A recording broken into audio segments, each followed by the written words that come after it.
प्रिय छात्रों, नवांकुर डिजी लेसन्स में आपका स्वागत है। आज हम पाठ 12 ख़त्म हो जाए तो। बच्चों, आपको लगता है कि क्या ख़त्म हो जाए? इस पाठ में जो ऊपर चित्र बने हुए हैं वाहनों के, उससे पता लगता है कि ये वाहन किस से चलते हैं। ये वाहन डीजल पेट्रोल से चलते हैं। अगर डीजल पेट्रोल ख़त्म हो जाएगा तो वाहन का इंजन बंद हो जाता है, जिससे हम जा नहीं सकते, ये रुक जाते हैं। पाठ 12 ख़त्म हो जाए तो। बस का सफ़र। आज हम अहमदाबाद से लगभग 18 किलोमीटर दूर अडालज की बावड़ी को देखने जा रहे थे। हम सभी आती जाती गाड़ियों को गिन रहे थे।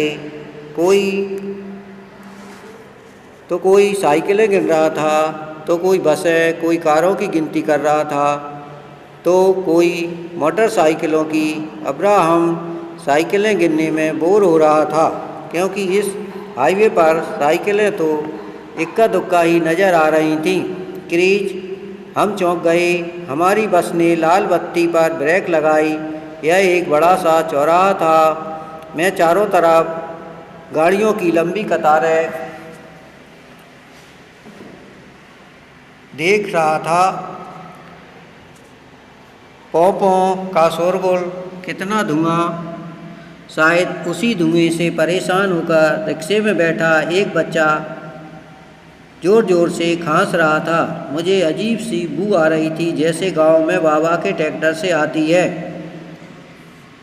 इस चैप्टर में बताया गया है कि बच्चे बस से कहाँ जा रहे थे। बच्चे बस से अहमदाबाद से लगभग 18 किलोमीटर दूर अडालज की बावड़ी को देखने जा रहे थे। हम सभी आती जाती गाड़ियों को गिन रहे थे। कोई मोटरसाइकिलों की। अब्राहम साइकिलें गिनने में बोर हो रहा था, क्योंकि इस हाईवे पर साइकिलें तो इक्का दुक्का ही नज़र आ रही थीं। क्रीज हम चौंक गए। हमारी बस से लाल बत्ती पर ब्रेक लगाई। यह एक बड़ा सा चौराहा था। मैं चारों तरफ गाड़ियों की लंबी कतारें देख रहा था। पौ पौ पौ का शोरगुल, कितना धुआं। शायद उसी धुएं से परेशान होकर रिक्शे में बैठा एक बच्चा ज़ोर से खांस रहा था। मुझे अजीब सी बू आ रही थी, जैसे गांव में बाबा के ट्रैक्टर से आती है। इसमें बताया गया है कि वाहनों से निकले धुएं से क्या परेशानी होती है। वाहनों के निकले धुएं से हमें खांसी आती है और आंखें खराब हो जाती है। वाहनों से वायु प्रदूषण भी अधिक होता है। चित्र को देखकर लिखो कौन कौन सी गाड़ियाँ दिख रही हैं। बस, car, truck, motorcycle, taxi, tempo आदि गाड़ियाँ दिख रही हैं। ये किस किस चीज़ से चलती हैं? ये गाड़ियाँ डीजल पेट्रोल से चलती हैं। चित्र में जिस वाहन से धुआं नहीं निकलता उसका नाम बताओ। साइकिल, रिक्शा, बैलगाड़ी आदि से धुआं नहीं निकलता है। इलेक्ट्रिक व्हीकल से भी धुआं नहीं निकलता है। क्या तुम साइकिल चलाते हो? यदि हाँ, तो उससे कहाँ कहाँ जाते हो? हम साइकिल से स्कूल जाते हैं।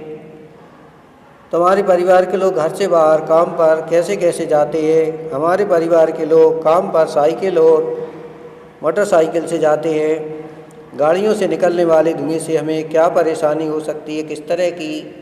गाड़ियों से निकलने वाले धुआं आँख और नाक के माध्यम से शरीर में पहुंच जाता है, जिससे बहुत से रोग होते हैं। धुएं से आँखें खराब हो जाती हैं और फेफड़े भी कमज़ोर हो जाते हैं।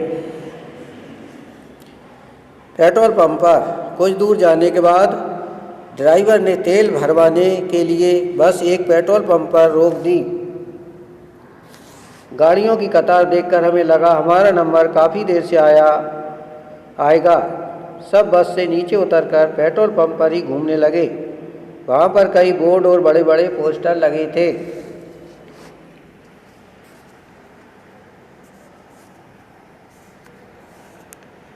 तेल का भंडार सीमित है, इसे अपने बच्चों के लिए बचाएं। हर बूंद से अधिक लाभ लें। गाड़ी रोकें तो इंजन बंद करें। पोस्टर पर लिखे नारे हम समझ नहीं पाए कि तेल का भंडार सीमित क्यों है। तेल के भंडार सीमित हैं, इसका कारण है तेल को बनने में लाखों वर्ष का समय लगता है और इसका उत्पादन कम होता है, इसका उपयोग अधिक होता है। इस कारण तेल की बचत हमें करना चाहिए। अब्राहम, भैया यह तेल कहाँ से मिलता है? पेट्रोल डालने वाले भैया, ज़मीन के बहुत नीचे से यह तेल हमको प्राप्त होता है। मंजू, ज़मीन के नीचे कहाँ से, वहाँ कैसे बनता है?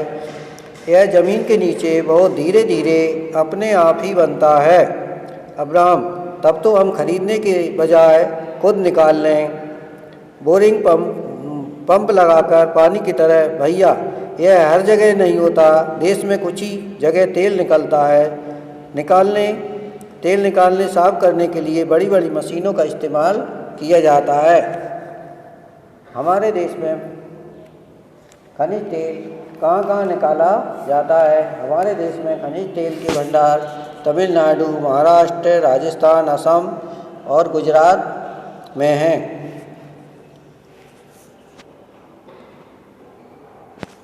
पता करो भारत में तेल के भंडार किस किस राज्य में हैं। भारत में तेल के भंडार तमिलनाडु, महाराष्ट्र, राजस्थान, असम, गुजरात आदि राज्यों में हैं। ज़मीन के अंदर तेल के अलावा क्या क्या प्राप्त होता है? ज़मीन के अंदर तेल के अलावा कोयला, सोना, चांदी, लोहा, तांबा, जस्ता, बॉक्साइट आदि खनिज प्राप्त होते हैं। पेट्रोल डीजल का इस्तेमाल हमें सोच समझकर क्यों करना चाहिए? पेट्रोल डीजल का इस्तेमाल हमें सोच समझकर इसलिए करना चाहिए क्योंकि इसके भंडार सीमित हैं। इसलिए हमें पेट्रोल डीजल का इस्तेमाल सोच समझकर करना चाहिए। पेट्रोल खत्म होने वाला है क्या? पोस्टर पर लिखा है भंडार सीमित है। भैया हम तेज़ी से तेल निकाल रहे हैं, उतनी तेज़ी से वह नहीं बन पा रहा है। वैसे भी इसके बनने में लाखों साल लग जाते हैं। अगर तेल खत्म हो गया तो गाड़ियाँ कैसे चलेंगी? मंजू, सीएनजी से मैंने टीवी पर देखा था, इससे धुआं भी कम होता है। सीएनजी गैस भी हमें इसी खनिज तेल से मिलती है, परंतु इससे वायु प्रदूषण नहीं होता है। भैया हंसते हुए, अरे वह भी तो ज़मीन से ही मिलती है और सीमित है। दिव्या, बिजली से भी गाड़ियाँ चलती हैं, बैटरी से चलने वाली गाड़ियाँ देखी हैं। हाँ, गाड़ियाँ जो बिजली से चलती हैं, पूरे देश में लगभग पूरे देश में रेलगाड़ियाँ बिजली से चलती हैं। अब्राहम, कुछ ना कुछ तो करना होगा, वरना हम बड़े होकर गाड़ियाँ कैसे चलाएंगे? दिव्या, अगर गाड़ियाँ कम चलेंगी तो मेरी दादी खुश हो जाएंगी। वे कहती हैं, तोबा, चींटियों की तरह आज गाड़ियों की कतारें ही कतारें हैं, आगे चलकर तुम्हारा क्या होगा? मंजू, हाँ देखो ना, ज़्यादातर गाड़ियों में एक दो लोग ही बैठे हैं, सब बस में क्यों नहीं जाते? अब्राहम, हाँ पेट्रोल तो बचेगा, एक बस में कितने ही लोग जा सकते हैं। मंजू, मैं बड़ी होकर कोशिश करूँगी हम सूरज की किरणों से भी गाड़ियाँ चला सकें, फिर खत्म होने का कोई चक्कर ही नहीं, जितना मर्जी इस्तेमाल करो। इसमें पेट्रोल डीजल की बचत के बारे में बताया गया है कि पेट्रोल डीजल कैसे बचेगा। हमें ज़्यादातर सार्वजनिक वाहन, बस और रेलगाड़ियों का उपयोग करना चाहिए। ज़मीन से खजाना, यह पता लगाना आसान नहीं है कि ज़मीन के अंदर गहराई में तेल कहाँ मौजूद है। वैज्ञानिक खास तरीकों और मशीनों से यह समझते हैं और अंदाज़ा लगाते हैं कि गहराई तक पाइप और मशीनें डालकर तेल ऊपर खींचा जाता है। निकाला गया तेल गहरे रंग का गाढ़ा बदबूदार होता है। इसमें घुली मिली और छुपी होती हैं बहुत सारी चीज़ें। इन चीज़ों को अलग अलग साफ करने के लिए तेल को रिफाइनरी में भेजा जाता है। क्या तुमने कभी रिफाइनरी के बारे में सुना है? इसी तेल से मिलता है kerosene, diesel, petrol, engine oil और हवाई जहाज के लिए ईंधन। जानते हो एलपीजी गैस खाना पकाने की गैस होती है। मोम, कोल तार, ग्रीस भी इसी से मिलते हैं। प्लास्टिक और पेंट को बनाने के लिए भी तेल का इस्तेमाल होता है। इस पैराग्राफ में बताया गया है कि ज़मीन के अंदर बहुत गहराई से खनिज तेल को निकाला जाता है। खनिज तेल को रिफाइन करने के बाद इसमें से kerosene, diesel, petrol, engine oil और हवाई जहाज के लिए ईंधन भी प्राप्त होता है। एलपीजी गैस मिलती है। मोम, कोल तार और ग्रीस भी इसी खनिज तेल से प्राप्त होते हैं। इसका उपयोग प्लास्टिक और पेंट बनाने में भी किया जाता है। मैं तेल की बचत के बारे में सोचने लगा। मुझे ध्यान आया कि बाबा तो ट्रैक्टर का इंजन चलता छोड़कर दूसरे काम में लग जाते हैं। कभी कभी खेत में पंप भी चलता ही रह जाता है। कितना तेल खर्च हो जाता होगा। घर जाकर बाबा से ज़रूर बात करूँगा। लिखो, गाड़ी चलाने के लिए किस किस चीज़ का इस्तेमाल होता है? गाड़ी चलाने के लिए पेट्रोल, डीजल, ऑयल आदि का इस्तेमाल होता है। अगर इसी तरह सड़कों पर वाहनों की संख्या बढ़ती रही तो क्या क्या समस्याएं आ सकती हैं? अगर सड़कों पर वाहनों की संख्या बढ़ती रही तो लोगों को स्वास्थ्य संबंधी रोग ज़्यादा होते हैं। वातावरण में कार्बन डाइऑक्साइड की मात्रा बढ़ जाती है, जिससे वायु प्रदूषण होता है और अम्लीय वर्षा भी होने लगती है। पेड़ पौधों को, मनुष्यों को भी खतरा हो जाता है। इससे तापमान बढ़ जाता है। सड़कों पर वाहनों की संख्या से आई परेशानियों को कम करने के लिए क्या करेंगे? सड़कों पर वाहनों की संख्या को परेशानियों को कम करने के लिए हमें रिक्शे का उपयोग, साइकिल का उपयोग कम दूरी के लिए करना चाहिए और सार्वजनिक वाहनों का अधिक संख्या में उपयोग करना चाहिए। सार्वजनिक वाहनों से हमें जाना चाहिए, बस और रेलगाड़ी से। जहाँ तक हो सके इलेक्ट्रिक वाहनों का उपयोग करना चाहिए। एक पोस्टर नीचे दिया हुआ है। यह तेल कहाँ कहाँ उपयोग होता है? रोशनी करने में, ड्राई क्लीनिंग में, पेट्रोल, डीजल और वायुयान ईंधन के रूप में, मिट्टी के तेल और गैस के रूप में, मशीनों में, प्लास्टिक रंग रोगन में। तेल की बचत आपकी आदत है। तेल का इस्तेमाल कहाँ कहाँ होता है? इसका उत्तर होगा तेल का इस्तेमाल रोशनी करने में, ड्राई क्लीनिंग में, पेट्रोल, डीजल, वायुयान ईंधन के रूप में होता है। मिट्टी के तेल और गैस के रूप में मशीनों में भी पेट्रोल, डीजल का इस्तेमाल किया जाता है। प्लास्टिक रंग रोगन में भी इसका उपयोग होता है। डीजल कहाँ कहाँ इस्तेमाल किया जाता है? डीजल ट्रक, बस, इंजन आदि में इस्तेमाल किया जाता है। दिव्या ने बस में ही एक कविता लिखकर सबको सुनाई। पढ़ो और चर्चा करो। बताओ बताओ कौन हूँ मैं, काला काला गाढ़ा तरल, जीवन जीना करे सरल। जल्दी बोलो कौन हूँ मैं, धीरे खर्चो मुझे बचाओ। सीमित है मेरा भंडार, लाखों साल में बन पाता हूँ नहीं अब मेरी भरमार। जब लोगों को नहीं मिलूँगा कैसे तब सब काम चलेंगे। मेरे लिए क्या युद्ध लड़ेंगे, फिर भी जाया मुझे करेंगे। सोचो सोचो कौन हूँ मैं, जल्दी बोलो कौन हूँ मैं। इसमें खनिज तेल के बारे में बताया गया है। खनिज तेल कैसा होता है? काला, गाढ़ा और तरल पदार्थ होता है। इसके भंडार सीमित हैं, लाखों साल में बन पाता है। तुम्हारे गांव या शहर में एक हफ्ता पेट्रोल या डीजल नहीं मिले तो क्या होगा? हमारे गांव या शहर में एक हफ्ता डीजल या पेट्रोल नहीं मिलेगा तो हमारे खाने पीने के सामान और की कमी हो जाएगी। गांव से शहर में कोई वस्तु नहीं जा पाएगी और शहर से गांव कोई वस्तु नहीं आ पाएगी।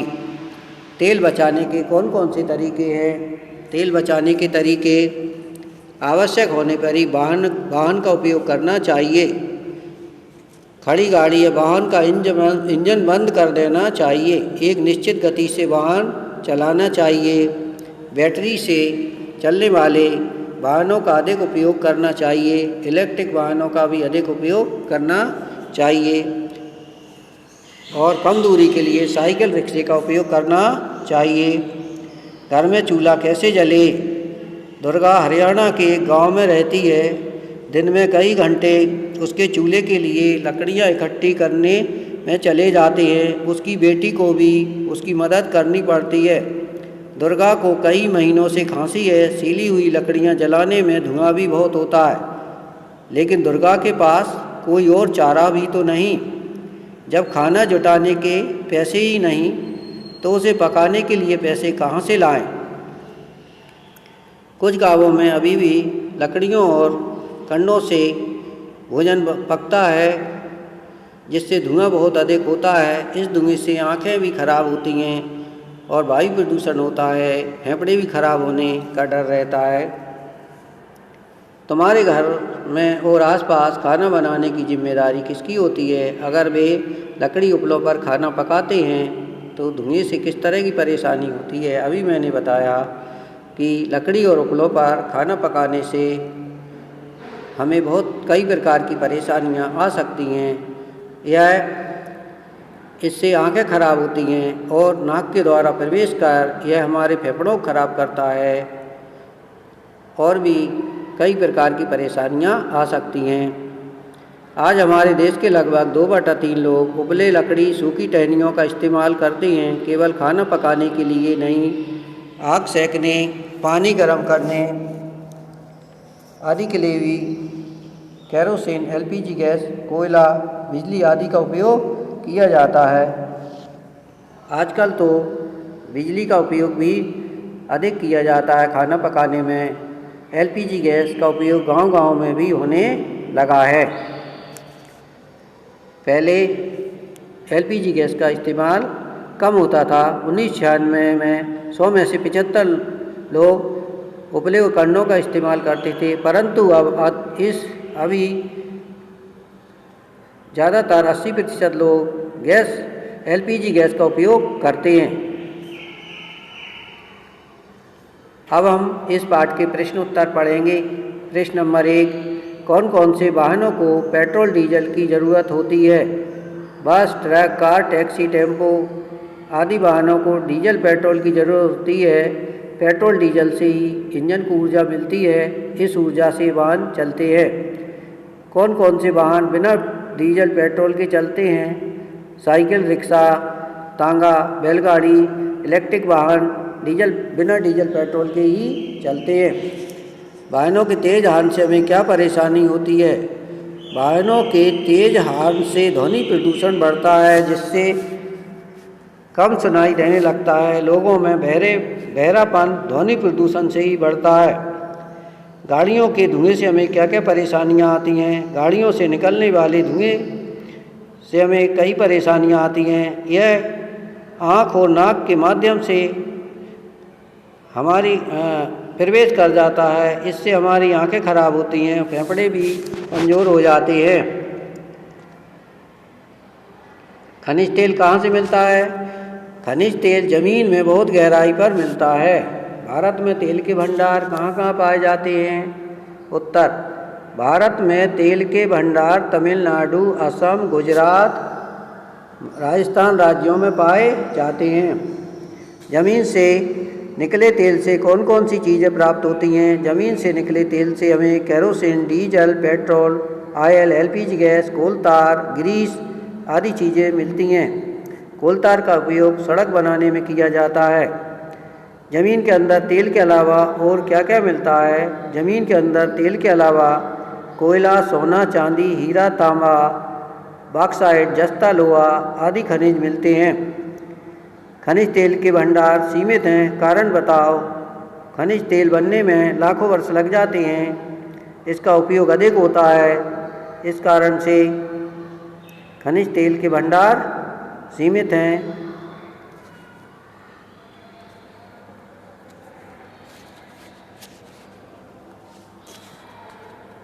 धन्यवाद बच्चों।